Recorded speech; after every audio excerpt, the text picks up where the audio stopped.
When I was a teenager, if you were 40, to me, you were already half dead. Okay. We'd So be in the store getting groceries, and people who didn't know us would walk up to you and go, "Oh, you guys are those idiots that think you're going to be stars someday, right?" I tell everybody, man, get in a bar as fast as you possibly can, man. Yeah, have them hand you money for you to learn. Call people up and act like he was different guitar players. And so when Ted called me, I said, Tony, I said, man, that's a good Ted Nugent, man. And I hung up on him.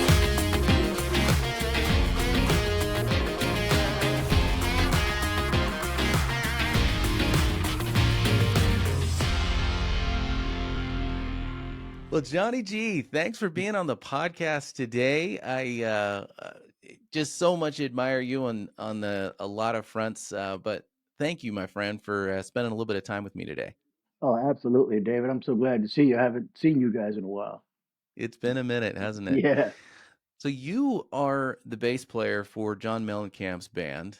Um, you joined back in 1999. So you've been doing this for a while. You've been doing the touring gig for quite a while for Mellencamp's band. You've been on all of Mellencamp's records since Cutting Heads in 2001. Yep. Prior to that, you toured with Ted Nugent from the late 90s and backed up major national acts across genres. You co-founded the Carmel Music Academy in Indiana with Sandra, your wife, Yep. where you teach, mentor rising musicians, and support music education. And you do a lot of community work as well. So you're a music man. Like Yeah. you've done you've done the full spectrum, right? Like the touring, Yeah. professional. You've done education. You work with kids, and you're still teaching. Yeah. I'm slowly getting out of teaching now, finally. Yeah. And this is going to sound funny to some of you teachers and educators and founders and owners. I'm in my late 60s. Okay. I've been teaching strictly for 31, 32 years. Now I'm going off of myself and my perception of things at a younger age. When I was a teenager, if you were 40, to me, you were already half dead. Okay. So I didn't really talk to anybody besides my grandparents that were older than 40 as a teenage kid. So I'm figuring teenagers probably haven't changed a lot. So it's probably time for me to step aside as far as that part of it. Now I do love teaching. I love watching people get it. Nothing gets me as high besides being on stage is watching a kid start out, he or she playing a musical instrument, and they're struggling and they're struggling, and you can see the challenges that they have. And then one day you look up and now it's starting to sound a little musical. Then it gets better and better and better. I think in Indiana, I'm the only person that has people that I taught that are in national bands today. I think I'm the Wow. only one, and it's so cool watching them too, man. You look up and see them on stage, and the coolest part is when people start telling you about them because they have no idea that we are connected. I just heard from a former student of mine yesterday, as a matter of fact, and he's a monster on the bass. Wow, that's so cool. Yeah, I mean, you're right. I mean, that's kind of the ultimate, right? Like Yeah, taking a student from beginner all the way to the stage, yeah, and man. now they're essentially doing the same thing that you're doing, Yeah, right? yeah. I got a couple of them that are out there just pounding it out, man. And these young cats are doing it, man. And watching them because I remember when they couldn't even hold the bass right. You know what I mean? Yeah. And I'm watching them on stage and people telling me about them, and that is the coolest. One of my students, he kind of got a little upset because he said, "You didn't tell them that you taught me, did you?" I went, "No, I'm never going to do that. No." I said, "No." Did so did like did you have a teacher that kind of inspired you to, to like was that always a dream of yours is to tour and Yeah. As a matter of fact, I don't remember wanting to do anything else. I only wanted to do one thing in life, and that was that. Now, like I said, I'm kind of old, so at the time that I wanted to do it, you were the dumbest individual in the world if you think you were going to go out and play in a great big band and tour the country and tour different parts of the world. You were probably next to the stupidest person alive. And in those days, they had no problem telling you about it in public in front of people. So you had some determination. Yeah. Well, I didn't get, being a kid and being naive, I didn't get what the big deal was. My thought as a kid was, you guys are listening to, Nat King Cole and Ray Charles and Glenn Miller and, all these other people that were already doing it, and James Brown and Tina Turner and all these great people that were already out there doing it. I'm thinking, well, somebody's going to be doing it. What's the big deal? I didn't get it at the time. I didn't get what their uh, adversarial attitude about me was, and I got it a lot. I mean, to the point where I was in bands sometimes, and we'd be in the store getting groceries, and people who didn't know us would walk up to you and go, "Oh, you guys are those idiots that think you're going to be stars someday, right?" Yeah, yeah. But that's how it was in those days. People, the the shift in the society to me has been really weird watching people walk around every issue, whereas back then nobody walked around the issue. I had a guy tell me one time, he said, I am never going to let somebody else take credit for my long thought of insults about you guys. I love it. I was going, okay, I don't know what that means, but all right. So how long were you uh, just in bands trying to make it work before um, before you hit something? 22 years I was in the bars. Wow. I tell the young ones that all the time. I say, this is a long haul. This isn't a sprint. This is a marathon.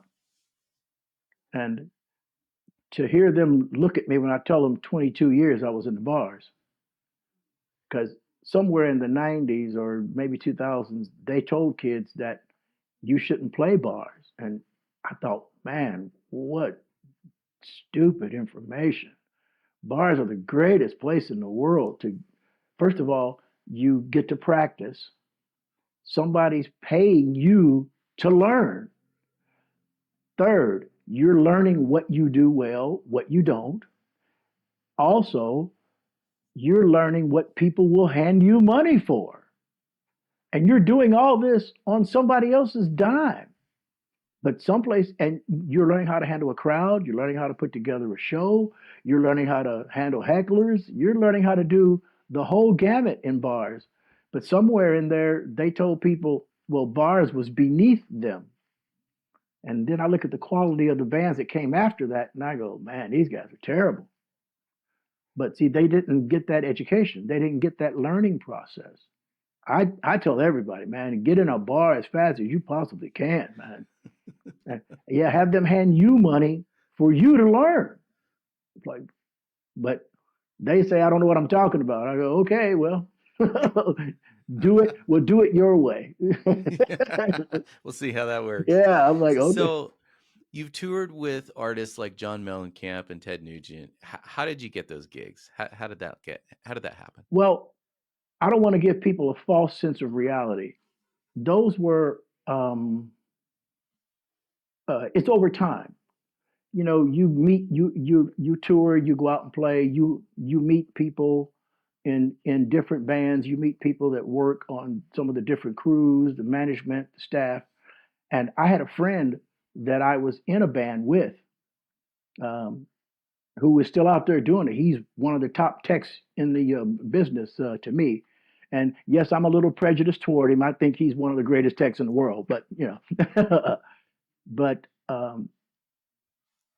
we were in another band together when he was very, very, very young. Well, I was young. I was in my 20s. and then he went off to be Ted Nugent's guitar tech.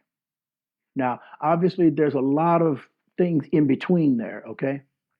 But I went to meet Ted. I didn't get to meet Ted the night that I was there, but I got to meet the bass player Michael Lutz, who was in uh, that band Brownsville Station. They were the original guys that made "Smoking in the Boys' Room."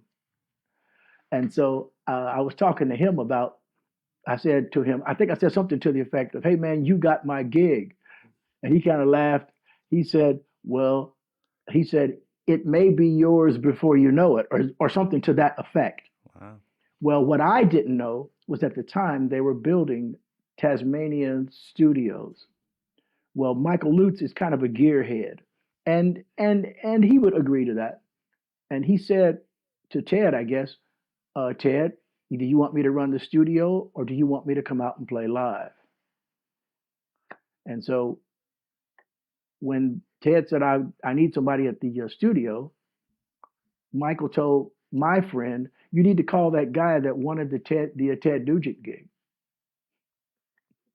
Hmm. Wow. And literally, Ted called me on the phone. This is this is actually funny. By that point in my career, I knew that the artists very seldom call people. I had a buddy who used to call people up and act like he was different guitar players. And so when Ted called me, I said, Tony, I said, man, that's a good Ted Nugent, man. And I hung up on him.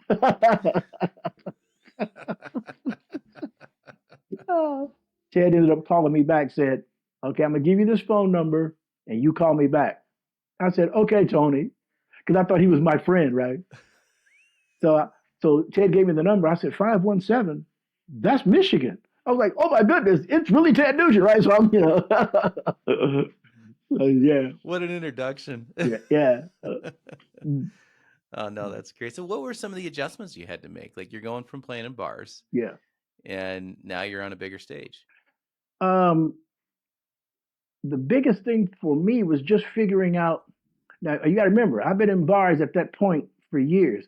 I played some concerts, and I had been in another band that had played concerts, so I didn't have that much of an adjustment at that point.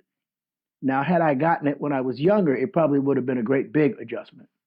But I'd been out playing bars. I'd been out playing, uh, dinner theaters. I played some showcase clubs.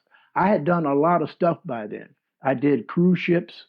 I had done Hmm. coffee houses. I had done dinner theaters. So, like I said, in all that time span, I had done a lot of things.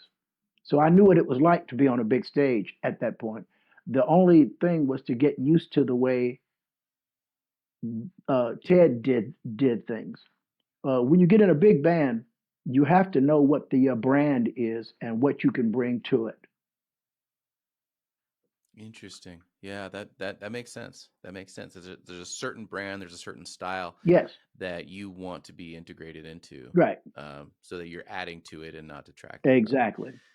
And I mean, it makes sense too. Like you talk about for 22 years, you weren't just like showing up to a bar, playing a little bit, and then just going home and Yeah, no, figuring you're going to get your big break, yeah, but you were like meeting people. You were like, yes, you were pursuing it. You were yes, trying to make it work. And by connections, yes, you happen to get to that point. And I think that's a great lesson. I think that, like even when you talk about business and building a business, I think that there's so much that we can learn just in the sense of like when we're just like checking the boxes and doing the bare minimum as a business owner, right? Like obviously we're not going to see results that are extraordinary, or we're not no, going to push ahead. It's when we are actively pursuing growing and asking questions and learning and all of those things that you were talking about you did for 22 years. yes, And and so and failing too. I might say out loud because some people think that the that the road to success, as you already know, David, they think you had no issues, no problems at right. all, and you and I both know that's not even close to reality. Yeah, I heard Stu McLaren say that oftentimes we compare our backstage with other people's front stage. Right. And so we see the superstar on stage. He looks good. The lights are on him and everything. but you don't see what's going on backstage. People are scrambling around, running around, trying to make sure everything looks good. That's correct. And it's like we think, and that's the way we think, right? when Right. we're when we're like, because we're always looking at, comparing ourselves to someone that's way far ahead of us, and we just assume that they got it all put together, but reality, their backstage is, there's a lot of stuff going on. Oh, definitely. And so, no, I think that's so cool. And like, um you, not only did you get to the big stage, and you've been doing this for decades, Yeah. like touring the world, seeing all kinds of things. What would you say still excites you about getting on stage and doing a show? The crowd, man. And if I'm being honest, the techs too, the road guys. The road guys are like the best in the world, man. And I've had the honor and privilege of being around some of the best in the world, literally. I tell every band, if your crew sucks, so do you, because they're the ones that really make it happen. And Yeah, and I tell people this all the time. Unfortunately, people give us credit for their hard work. because that's what they see. It's kind Yeah, of like that that's front right. stage thing. Like all they're seeing is Yep. the band, and they're seeing everything all perfect, but they don't Uh, realize how much work had to go into that. no I question. remember a number of years ago, you invited us to one of your shows. It was when you guys were going through Oregon, and I brought Tiffany, and it was a great time. We got a chance to, you walked us backstage. But one of the things that was so impressive to me, like almost overwhelming, was how much gear and like all the tech, all the stuff that you're talking about. Yeah. And it's like they're preparing for hour upon hour, probably days. I don't know, like Yep. what the, I mean, it's like, and then the show happens. You guys, you guys are the stars. You show up and you make the whole thing happen. But it's like so much preparation goes into just that 2 to 3 hour No question. experience for the audience. Yep. And you know, I give shout out to all of the techs around the world, man. Those guys work hard, dude. I'm telling you, and they're really smart people. Most people see a bunch of tattoos and piercings and long hair or shaved heads and all this stuff, and they think, oh, those guys are just a bunch of grunts. Not even close. Those are some of the smartest people in the world. And I've said it for years and years that I'm really glad that a lot of the world doesn't know how brilliant some of these people are actually, because then we get to keep them. Yeah, that's right. That's right. So, why did you decide to open up the music academy? So, you got Carmel Music Academy, and you and Sandra started it up, right, Yeah, together. yeah. So, why did that come about? Why did you do that when you're touring? You're at the top of your game, musically speaking. Well, that even goes back further than touring. I started to notice that even on a lower level, I was traveling, and I started to notice that there were less and less bands in some major cities back in the 90s. And so I guess I didn't realize, but I had been kind of griping about it. Like, where are all the bands? In the 70s, you couldn't see all the bands because you didn't have enough time. You could be in a city a month, 6 weeks, 2 months. You still couldn't see all the bands. There was just so many. And then, you'd be on stage and you could see a bunch of dudes come in to watch you. And so that's how everybody met back in those days. And a lot of us had the same agents back then. Some of us had the same managers or PR guys or promoters or whatever. So around the late 80s, early 90s, I started to notice that a lot of these things were going away. You'd go to a town of 1 million people and they tell you, well, we got a couple of bands here. I'm going, a couple of bands in a town with 1 million people in it? What's happening? And I was like, whoa, is the music going away? Well, at that time too, a lot of people wanted to become rappers because they were now the new product that was on the scene. So I understood that, but I thought at that time, even the rappers were going to need bands behind them when they first started. They didn't go to the DJ thing until a little bit later. And I kept thinking, people still need to play music. It's part of our soul. It's part of who we are. So people started hearing me gripe about it, and then my buddy started going, "Man, I think this is a job for you. And somewhere in there, I went, okay, I need to start teaching. So I started teaching in 1994. Hmm. And the place where I was teaching, my friends were the managers and the teachers and the guy who owned it knew of me and everything.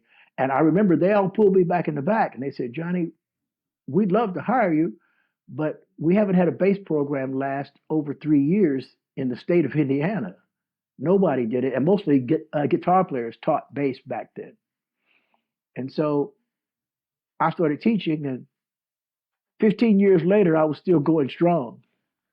So the missus came, and we wanted to do some other things. And the place that I was teaching at the time, which I'm still friends with all those guys now, they even helped us get the Carmel Music Academy going. Actually, uh, they it was we had a small room, and so the missus was the one that said, we need to do more stuff. We need to get some more people.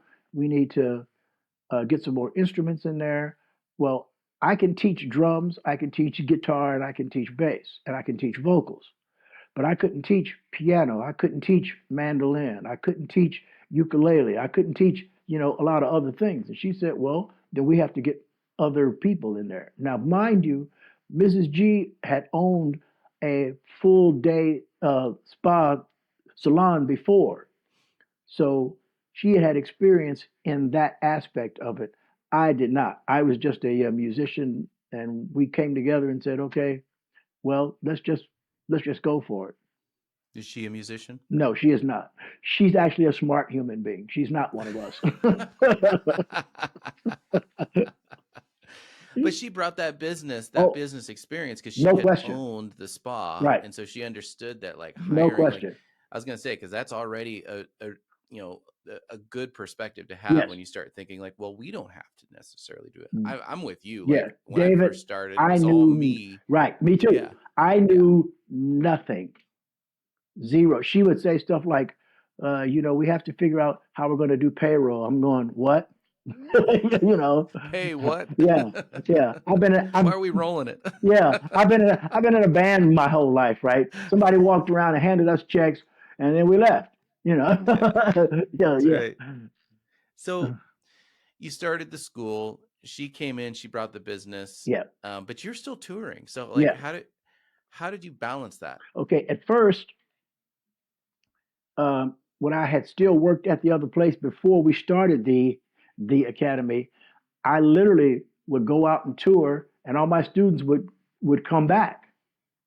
And that's when she said, we need to do this differently. So when we first opened, I was still doing it that way. But then we started to realize, well, the rent is still coming, and I'm using that money to pay the rent. We need to generate our own rent for the rest of the year. So that's when we started getting other musicians. Because when we started it, our business model was going to be we didn't want employees. We didn't. Yeah, And I'm sure you understand that yeah. mindset. No, I that's know it's that's I know it's fair. not correct, but that was our naivete going, well, we don't want musicians, we don't want teachers, we don't want employees, right? Which is not good, of course, as you know, but that's where we were at the time. But it is a challenge, and I Yes. think any employer that's ever had employees knows that you're inviting drama into your life Yep. as soon as you have employees. And the way that you handle that is usually just developing really good systems and refining them and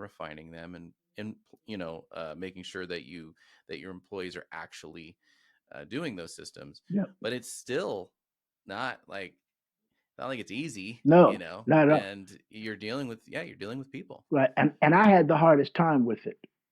She's way better at it. Even today, most of the employees they don't really like me much. It's like, well, because I'm in a system. When you're in a big rock band, everything moves very quickly, and it has to Mhm. move now. There is no going back fixing it. There is no tomorrow. Everything is now. Well, that's what I was used to. Well, as you know, in a music school, it doesn't have to exactly be that. But I was trying to make that happen. And the missus was telling me, You're crushing people. And I was going, how do you crush people? Because again, I'm in an environment where everybody's like that. So that that mindset doesn't exist where we are because it can't. How were you crushing? Like, what can you give an example? Yeah, like if somebody was doing something, uh, let's say I had a teacher that was telling somebody the wrong thing. I actually had this happen. I had a teacher who was a jazz head. He was a decent player, and he told kids that if you ever want to be a star and make a whole bunch of money, that you should play jazz in your life. Well, I had to tell him jazz is the number one lowest economic successful music in the world, and it is. Oh no, I'm sure he loved hearing that. Oh, matter than heck. That's not true. Yes, it is. But see, he had come out of one of them schools where the teacher was a guy who liked jazz also. I love jazz. I'm a big, as they used to say in the old days, I'm a big fusion guy, right? And so I love jazz. But I know that if you're not called to do it, you're probably not going to do it for life. And there are people who are called to do it. And by all means, if you are called to play jazz, absolutely play jazz. Somebody has to do it. We have to hear it. If nobody's doing it, it's going to go away. So I'm not anti-jazz at all. But you should know the truth is that that's not the music that most people are going to shell out a whole bunch of money for. And they're not. If that were true, the Jazz Cats would be big and Taylor Swift wouldn't exist. Yeah, fair enough. Yeah, That's I true. mean, mm, What so as somebody who's played at the highest level, toured around the world, what surprised you the most, would you say, about running a music academy? Like coming back full circle, working with the beginners.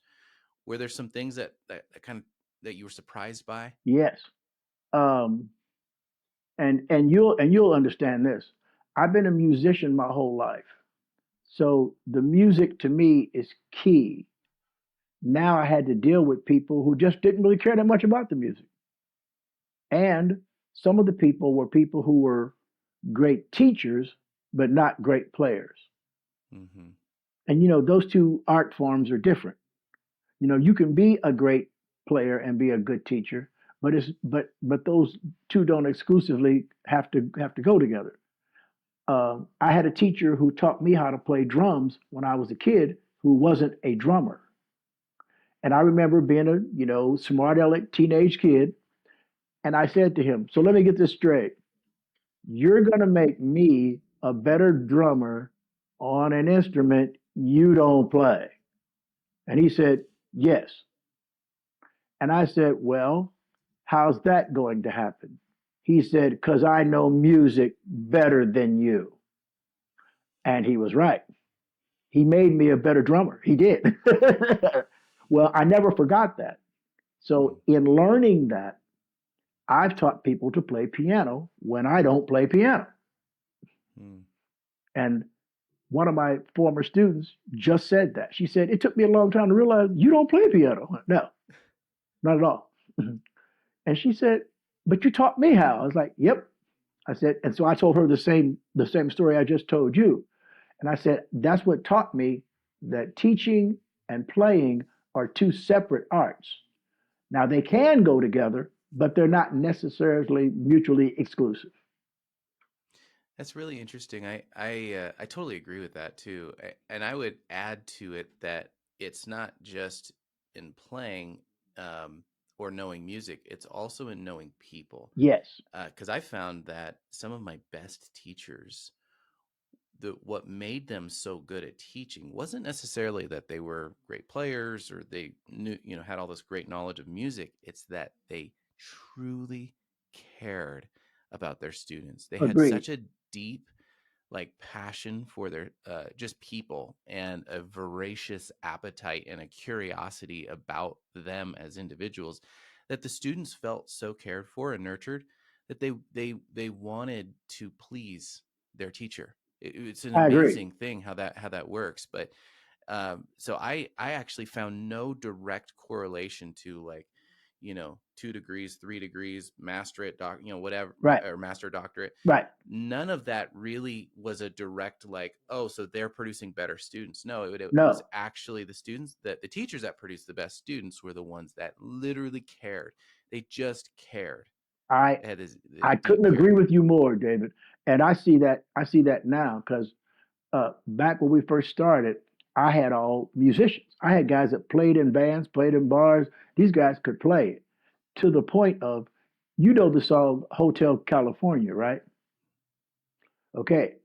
I had a teacher teach kids that weren't in high school yet the guitar solos to Hotel California to the letter, to the point of when we went out and played, people would say, "How old are those kids?" And we'd go, "They're in the eighth grade." They would go, "The wrong band is the main band." So we got used to that level of musicianship. Well, see, now that's gone. All those people are gone. So I've had to make a big adjustment because now the music that they listen to, I don't particularly like. Most of it, I can tell what the music is without touching my instrument because the music has been dumbed down. I'm not a machine guy. Once I hear a machine, for me, it's click, which is every song for the last 30 years almost. Yeah, So, it's changed a lot. oh, it's changed drastically. What what would you say running a music school, like what are the biggest challenges that you're facing? What are you like looking at how, obviously the music has changed. So Yes, like what you're teaching, there's a unique challenge there, right? As a yes. teacher, but as a music school owner, what are some of the challenges that you face? Um, my biggest thing is two things: retention from the teachers and consistency at the front desk. Those Mm, those have been my biggest challenges. I don't see the work ethic that I've been used to literally my whole life. I've I've had girls call up at the last minute and say, "I can't come in because I got a headache." When I was coming through, nobody would have been dumb enough to call their boss at the last minute and say that, ever. You would never say that to your boss, ever. And it is these kinds of things. I find that the work ethic to me is like a whole lot less. And I find a sense of entitlement with some of them, including the instructors sometimes. But I've also added a group of people that I would have never hired before. I now hire school teachers, where there was a time I wouldn't have hired them because they weren't good enough players to me. I would have never hired a school teacher when we started, whereas now I do.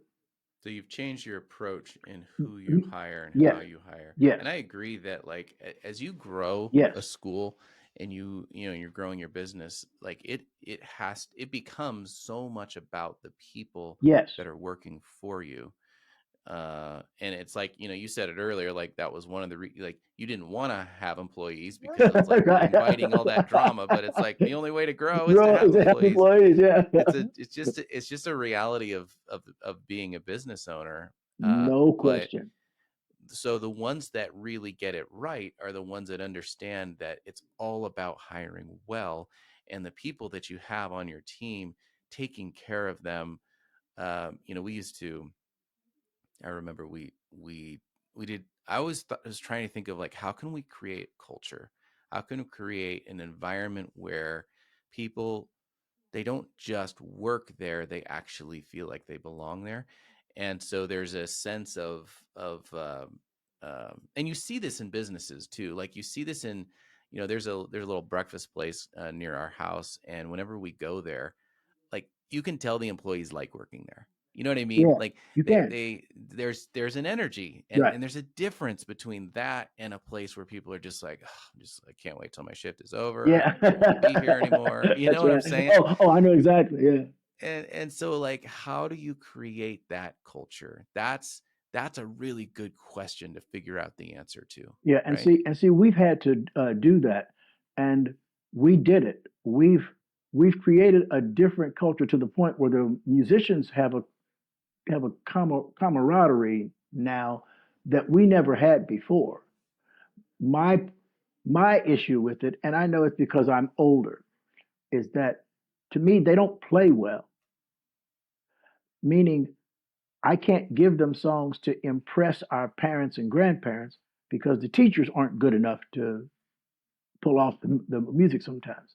Now, do I have a few teachers that can do it? Of course I do. But I would like to build the culture that we have with great players. And right now, I personally do not have that to what the standard that I would go, yeah, Yeah, no, and that is an interesting challenge, right? yeah, So, because I think, when it comes down to it, and when you're running a music school, you have to balance the artistry and the business yes, aspect, right? The business aspect would just simply say, keep the students there as long as possible, no matter yes, what, right? right, right, So that you can get as much money out of them as exactly, possible, right? But the exactly, artistry is like, no, we're actually creating musicians. We right. want them to actually come out of this thing being able to play and have an artistry. But you have to balance that, and it's oftentimes there's a little bit of a There is. they're sort of at odds with one another, but I think it's a healthy grind or friction. And so and what so it sounds like what you're saying is like you guys have really focused on culture, We and you're are. starting to see a better culture. Yeah. What have you done to create a better culture? Um, Coming from the world that I come from, nobody asks anybody anything. Everything in the rock and roll world is do this, do that, get this done. You got 5 minutes to get it done, and get it done now, or you get your walking papers. End of story. That's how it runs. Black and white. It's Yep, just yep. And that's how it runs. Well, I started asking them questions about what they thought about things. For me, that was a hard thing because, again, everything that I've been used to doing is time. It's fast. Everything is quick. Okay, for me to sit there and listen to somebody babble on about what they want, what they like, for me is like, you know, really? But I will say this: in some instances, it has definitely helped.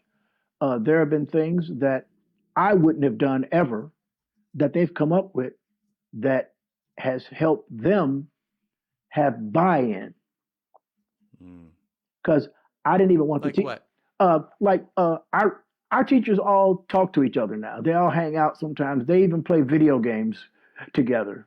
Whereas before, teachers never did that. They would go to gigs and play and stuff like that. But these guys almost hang out with each other now a little bit. And um, before, I was kind of afraid that it would turn into them saying, if y'all don't do this for us, then we're going to leave. But as you well know, of having a music school for 13 years or however long it's been at this point, I've had that already happen. So I'm not afraid of that now. That's like, You've uh, already seen them leave, pack up and exactly. go. So, Yeah. but they haven't been that way. And a few of them have even been like, hey, man, if we could do this, and some of the things are not that big of a deal. One guy just wanted to know if he could decorate his room. I was like, have at Mm. it. That's not a big deal. That's not something that's going to be against the music school. Now, this guy, he's pretty much a nice guy. He's kind of a dad. He got 3 kids. He's married. He's in his 40s. So he's not, I don't have to worry about satanic symbols or, any of that weirdness, none of that kind of jive. No, this guy's a Yeah. good, he's a good dude, Christian guy himself, as a matter of fact. So you would so it sounds like what you're saying is the culture that you've kind of focused on is allowing the teachers to sort of have more of a voice, Yes. an independent voice Yeah. inside your school, as Yeah. long as it doesn't run contrary, Right. obviously, to Yes. the vision and the mission of your school. But as a general rule, you're giving them a little bit more autonomy, it Yeah. sounds like. Yeah. And you run into that, once they get some autonomy, then they think they know sometimes. And sometimes you have to go back in and Yeah, and they go, no, we're not doing that. and Yeah, and and I've constantly said to them, we can't do everything, but something. I mean, something as small as we put a microwave and a coffee pot in the break room. You know, there's some people that's into that. Well, I don't drink coffee at right. all. No, you don't want me on caffeine, right? so Sure. Yeah. so No, that makes sense though. yeah, Like I think part of part of it is just being mindful right, of the fact that these people are working for you and they're teaching for you and they do have their own minds and they do have ideas, and if they don't feel any ownership or any right, buy-in, then this is just going to be a job. It's right, just going to, and I think that's one of the ways you can really garner community from people is when you give them a sense of like, this is your corner, this is your space, you yeah, can have some ownership of this. yes, And then they feel like more like kind of like they belong, right. right? I would tell any music school owner, I would highly recommend it because in the world that I come from, that's frowned upon highly.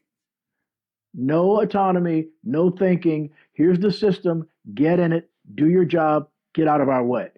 And that's Right. how that system runs. And I see the efficiency to it too. Like in the rock and roll world, there's very few mistakes. Very few.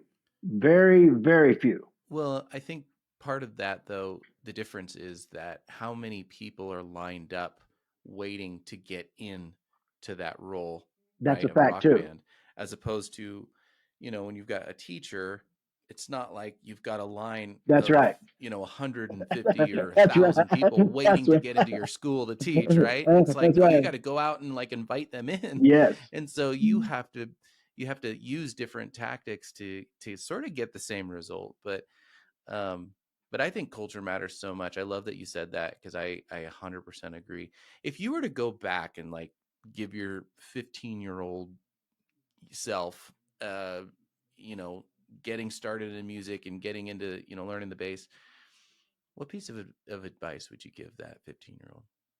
Well, I'm a type A personality, as I'm sure you can tell. uh, Yeah. I would have told my 15-year-old self, enjoy the ride more. I was too busy trying to be this perfect musician. I was too busy trying to do this and make sure that this is right. Making sure, making sure, making sure. And that's my personality trait. I don't. Uh, I don't think that that's a bad trait at all, especially in the world that I'm in. In the world that I'm in, if you don't have that trait, you're not going to be there long. Trust me, you're Right. not. Yeah. So I'm okay with that, but enjoy the ride more. I was too busy. I know I was telling one of my girls, this girl's late all the time. And she said, well, you've been late before. I said, I haven't been late in 58 years, which I haven't. I don't do late. Late in the world I'm in means fired, period. And I remember I even had to tell her this story that when I was in the business for about, I don't know, 20 years or so, I was kind of patting myself on the back about how I had never been late for a gig, right? So they took me to meet this guy. He was 78 years old. I never will forget him. He was one of the truckers. He hadn't been late for a gig in 60 years. So I had to kind of move back in the corner and sit Yeah, down and yeah. shut up. Yeah. He had you on that Yeah, he kind of did. Yeah. one. But then it dawned on me in that world, everybody's that. Sure. Yeah. And so some of those things, I've told them, I'm not going to have sympathy for certain things. And I'm not. I said, and that one's one of them. Plus, a lot of our particular clients that we have at Carmel Music Academy are type A personalities. Most of these people are managers, supervisors, presidents, and owners.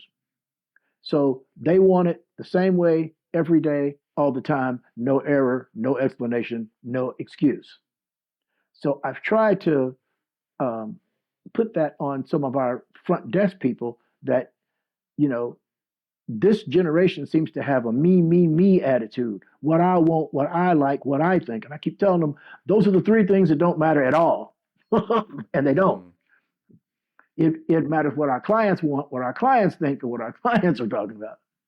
But this generation is having a hard time with it. And we've had a few girls that That's one of my challenge areas because I'll say something to them and I'll go, well, we have this system in place, so you can't break this system. And they'll go, well, that's what they wanted. And I'll go, yeah, but here's the problem. The next time that comes up, these are type A personalities. They're not used to hearing the word no. So if you do that for them now, the next time it comes up, now they're mad. So I can't get this generation to see that it's a total. It's not what you think, what you want, and it's not an event at the time.